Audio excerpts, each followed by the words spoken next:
Les élections approchent doucement. Alors on vous a parlé de la droite, de la gauche, place maintenant un camarade, Mélenchon. Autant mettre les choses au clair tout de suite, vouloir analyser le programme de Mélenchon, c'est pas ce qu'il y a de plus évident. Première mission, trouver le programme. On commence par la première étape, son site. C'est un peu le bordel partout, des catégories dans tous les sens, on s'y retrouve pas. Mais à force de chercher, on trouve le programme complet, l'avenir commun. Ah bah merde, il est payant. Niveau pouvoir au peuple, ça commence plutôt mal.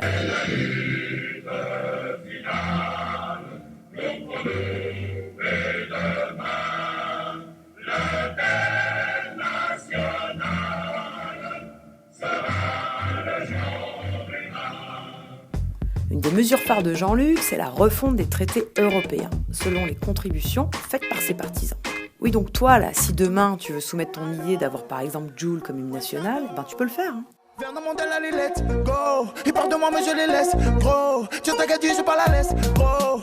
On va casser ses fesses, gros. Il commence par analyser qui sont les ennemis. Pas du tout manichéen comme façon de faire. If you're not with me, then you're my enemy. Sauf qu'à ce sujet, ses idées sont contradictoires. Il parle par exemple d'une harmonisation fiscale en Europe, alors qu'il dit aussi vouloir supprimer la surveillance budgétaire des États pour que les peuples décident eux-mêmes. Il dit aussi vouloir transformer la monnaie unique en une monnaie commune. Donc en gros, 2 monnaies, 1 euro pour l'Europe et 1 euro pour la France, utilisés uniquement en France. L'autre grande révolution de Mélenchon, c'est le pouvoir au peuple. Qui contrôle la politique, qui combat le système métrique, c'est nous. Qui sait où se trouve l'Atlantide, qui cache les humanoïdes, c'est nous. Je ne sais pas si je commence, mais en tout cas, ça sera là le premier jour. On convoque une assemblée constituante. C'est-à-dire que le peuple français est appelé à se reconstituer politiquement, en définissant quelles sont les règles d'organisation de la vie politique de ce pays. Une fois que la Constitution est votée, elle est adoptée, elle s'applique, et donc je m'en vais. Ok, c'est cool Jean-Luc, ça laissera des Français décider. Mais après, quand tu pars, qui s'occupe de tout? Qui va nous représenter à l'international? Comment ça va fonctionner le gouvernement du coup? C'est quoi le projet? Ah ben ça non plus, tu nous le dis pas. Allez, on parle argent. Y'a ceux qui bossent dur, ceux qui bossent pas, et t'en connais. Mais dans ce monde, on pense tous monnaie. Ceux qui trafiquent les petits cailles et puis les gros bonnets. Car en vrai, on pense tous monnaie. Sur ce point, Mélenchon a une super nouvelle. Il veut augmenter le SMIC.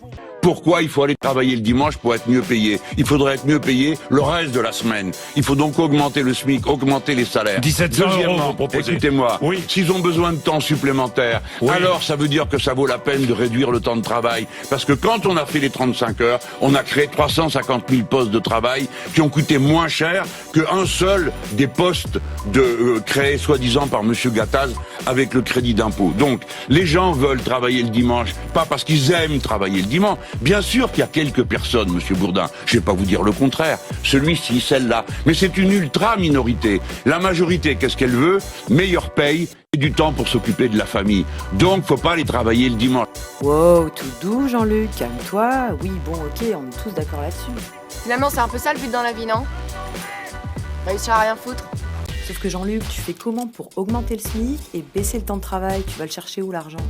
Ah ça non plus, tu le dis pas. Par contre, Mélenchon propose aussi de séparer les banques d'affaires et les banques de détail de monsieur et madame tout le monde pour que les Français ne payent plus et ne servent plus de fonds de spéculation aux dérives monétaires.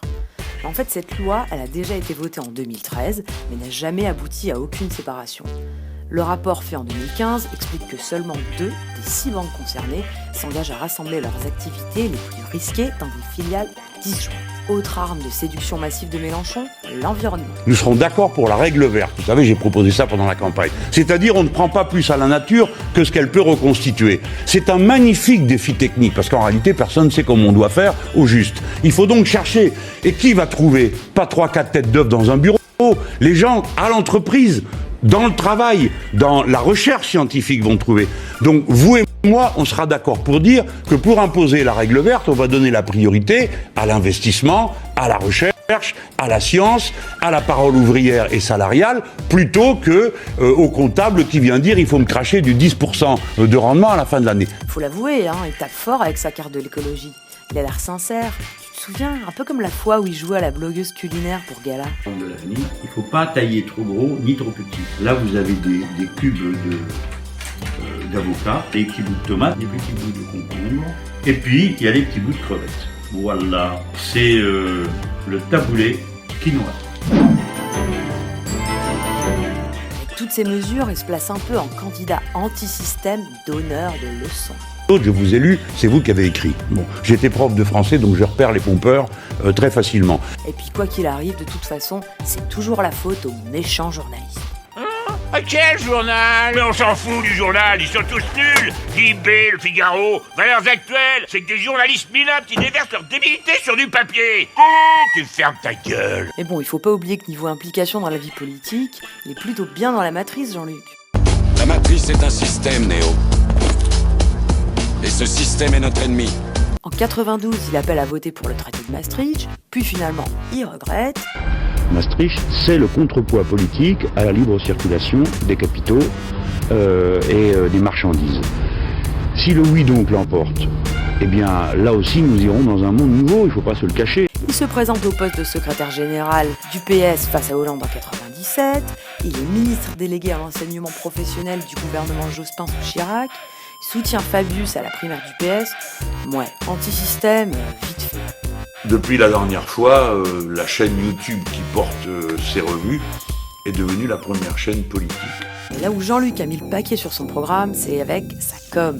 Il veut avoir l'air du plus jeune de tous, même si parfois ça sonne un peu fou. On peut remarquer dans ses vidéos qu'il fait pas de placement. Enfin, il fait un placement de produit, mais pour lui-même, en fait, il se fait de la publicité lui-même. Alors s'il y a quelqu'un qui peut remercier pour ça, c'est son directeur de campagne, Manuel Bompard, qui a des idées 2.0 à souhait.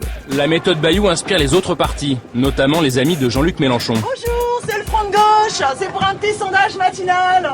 Manuel Bompard et ses camarades ont réinventé la criée dans le métro. En Ile-de-France. L'UMP de Nicolas Sarkozy, la tête de liste au régional Valérie Pécresse. Des sketchs joués par les militants eux-mêmes. Il propose le métro classe affaires pour le Grand Paris. Et vous savez combien il va coûter, Pigé? Il va coûter 20 euros. 20 euros. C'est un truc de riche, ça. Son dernier coup, le quasi-don d'ubiquité. Rien que ça. À Lyon. Et maintenant, à Paris.